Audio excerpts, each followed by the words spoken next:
So after the sleepover, we had a great time.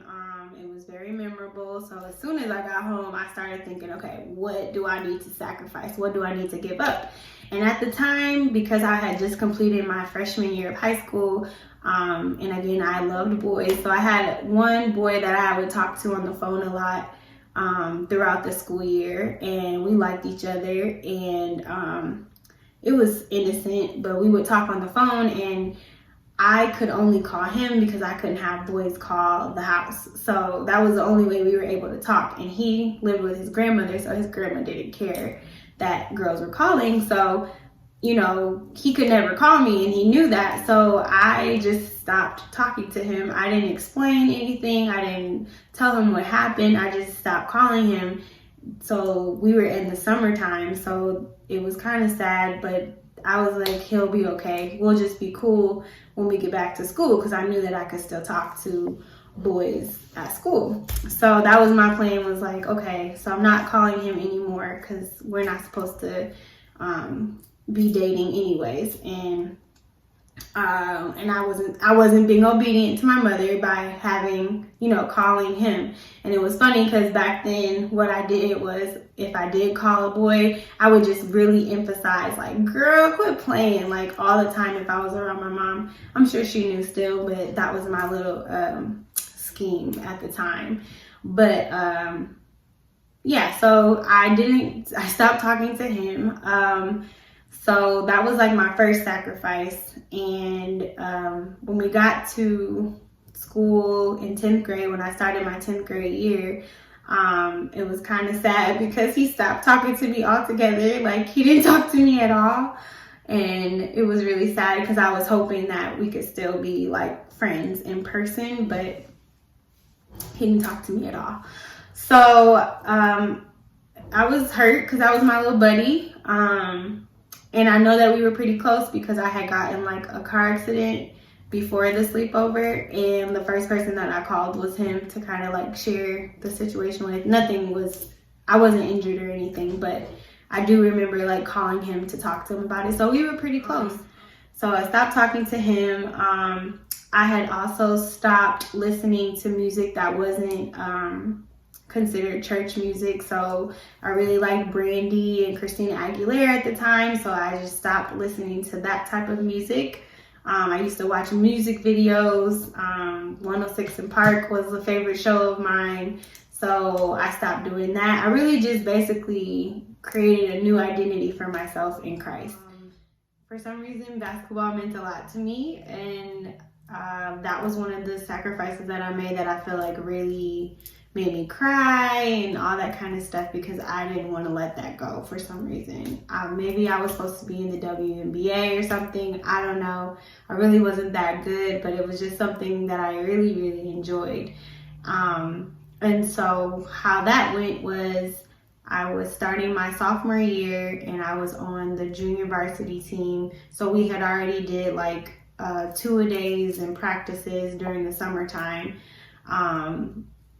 And that was post the sleepover. So I was still enjoying basketball, but I guess something told me, not something, but at church they were saying like, if anything was taking you from God, that you should let that go. And so we had practices on Wednesdays and we had church on Wednesdays.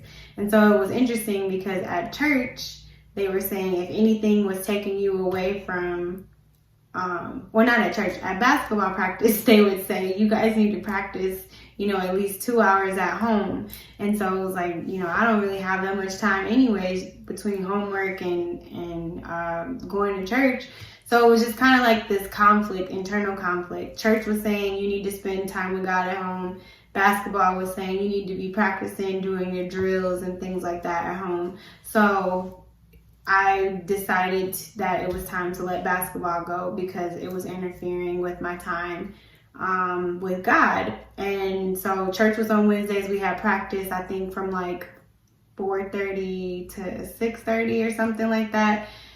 And church started at 6:30, so it was too difficult to try to like find a ride. Or my mom, she would probably already be at church, so it was just, I don't know, I wasn't able to work it out at the time. And so I sacrificed basketball, and it was crazy because the day that I told my coach, so I was always like the sixth man, I was never a starter. And the day that I was getting to tell my coach, he was like, Simone, I need to talk to you. And I'm thinking like, well, this is a great time to let him know. So he was like, I just want to let you know, like from now on, I want you to start, during the games. And so I didn't realize like starting was a big thing. I didn't know at the time, but it was a big thing. It is a big thing to start in a game. But that was a concept that I hadn't really understood. And so I told him, I was like, well, I want to talk to you anyways because I think I'm going to quit the team or whatever. And so he was like, really, why? And I was like, well, I think I'm just really trying to focus on God and my relationship with God. So that was just something that everybody knew about. That was the reason why. So I turned in my jerseys, and now I never got the chance to go to the WNBA. I'm kidding. But yeah, it was very devastating. I was crying. It was just a really sad situation. So I just wanted to make sure I highlighted that change. And I never played basketball again after that. So yeah. I joined the cleaning team with my mom, so I cleaned the church. And then during the summer times, we had vacation Bible school. So I volunteered my time during the summertime to help with the little kids for vacation Bible school.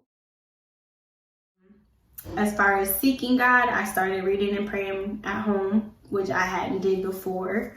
Then I would notice, like when I read my Bible at home, like when I went to church, like pastor would be preaching like the same exact thing that I was reading, and it was so weird to me. And I was like, oh, this is so cool. Like if I read Jesus healed the blind or something, I don't know, in the Gospels, I would go to church and pastor would mention like, and Jesus healed the blind, and I'd be like, whoa, like, and it would happen all the time. So I was hooked. Like this was so cool to me. And so I really felt like, okay, God is really speaking through pastor, and just kind of confirming my time spent with him, with God, like, cause I was at home by myself and this was happening. So I just thought that was super cool. And then as far as submission, I was just made sure that I was respectful, I guess, to pastor and his wife. So that was pretty much me integrating that sleepover into my life. And so one particular story that really stands out to me and that really increased my desire to not only pursue God, but also to like kind of be around Minister Prima. I really started looking up to her a lot. She was a beautiful girl. She was, if I could describe her, she kind of reminded me of just a really pretty Barbie doll, black Barbie doll.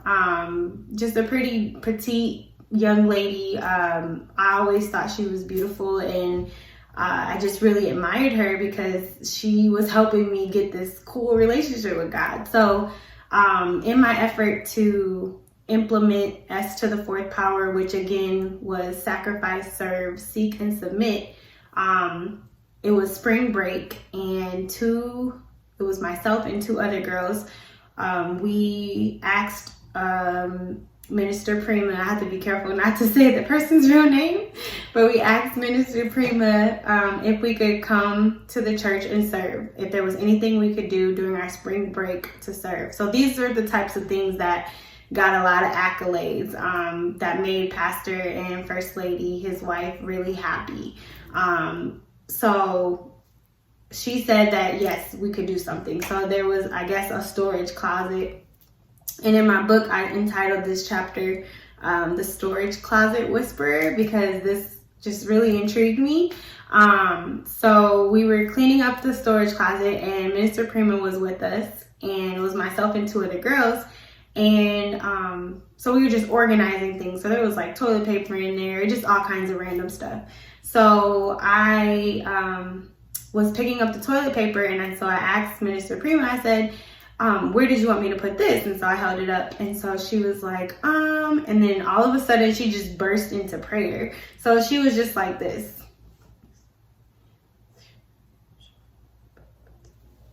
And then she was like, over there, like that. And so then I was like, so while she was praying, I looked at the two other girls that were there with me, and I was just trying to see if they were kind of like intrigued as well. And we all just looked confused. And because we were used to like praying as a group or praying by yourself at home somewhere, but never in mid sentence of doing something. That was just weird, a little bit. So I got bold because it just seemed like maybe God had told her like specifically where to put the toilet paper. So I asked her when she got done, I was like, so, did God tell you where to put the toilet paper? And she was like, And then I was like, was it audible? And so she was like, no, it wasn't audible. She was like, but he basically just guides you, type of thing. So, at this point, I'm like, man, this girl is fresh.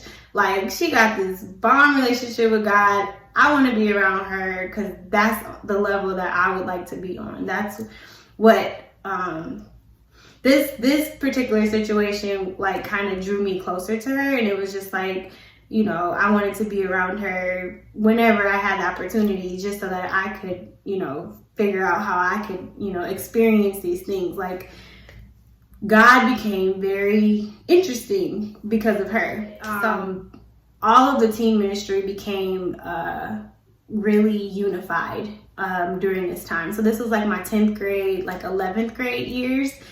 We were so unified. We hung out together. Like, we were doing so many wonderful things. At the Salvation Army, we would fill backpacks in for the school year to start. We did women's shelter, so that we went to like undisclosed locations and helped out, like volunteered to like do activities with kids. It was a women and children's shelter, so for battered women, so it was undisclosed. And we played with the kids weekly. I think we were doing that, or maybe like once a month. I'm not sure the frequency, but we went a few times, and we were just doing so many good things. We did Toys for Tots during Christmas time, so we helped organize the toys and help facilitate that for people who were in need. And we fed the homeless. We went to like soup kitchens and fed people who were in need of food. And we also had fun. So they would take us to like theme parks. I think we went to like Michigan Adventures. I'm trying to think. We also took a trip to Chicago, which was really nice. Like, everything was great. Like, so I'm still kind of confused as to what happened. And just to I wanted to introduce you to someone, because throughout these videos, I'm going to have a lot of speculation as to like what happened. And so I would like to introduce you to someone. Oh, hello there. So my name is Sherlock Mone, and anytime Simone feels like she is speculating something, she will turn the video to me. I'm not sure why I have an accent, but we just want to make it a difference between the two, because Simone's going to be telling the facts and I'm going to be telling the speculation portion, trying to figure out why things happened, why things changed. How did Simone go from God bless you to your mama's a hoe? It's just a travesty, and we want to figure it out. And Simone has some ideas and she shared them with me. So I'm going to be the one to help discuss those speculations that she has. So tune in for next week. I believe she's going to tell you real quick what next week is going to be about. Tune in. So next week we will be talking about the weird times. Now, granted, the weird times weren't necessarily weird at the time, but now that I am out of the church and has had time to reflect, I do consider those some weird times.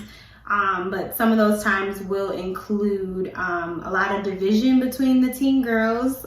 We began to like kind of fight over her Minister Prima's attention. It was like no longer about God. It was more about like being around her.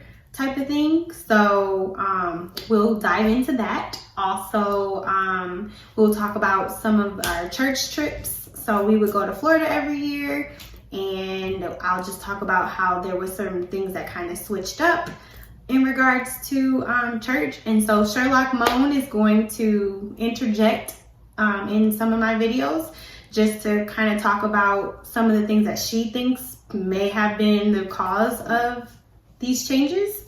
So tune in for next week. Thank you for watching, and we'll see you later. Bye.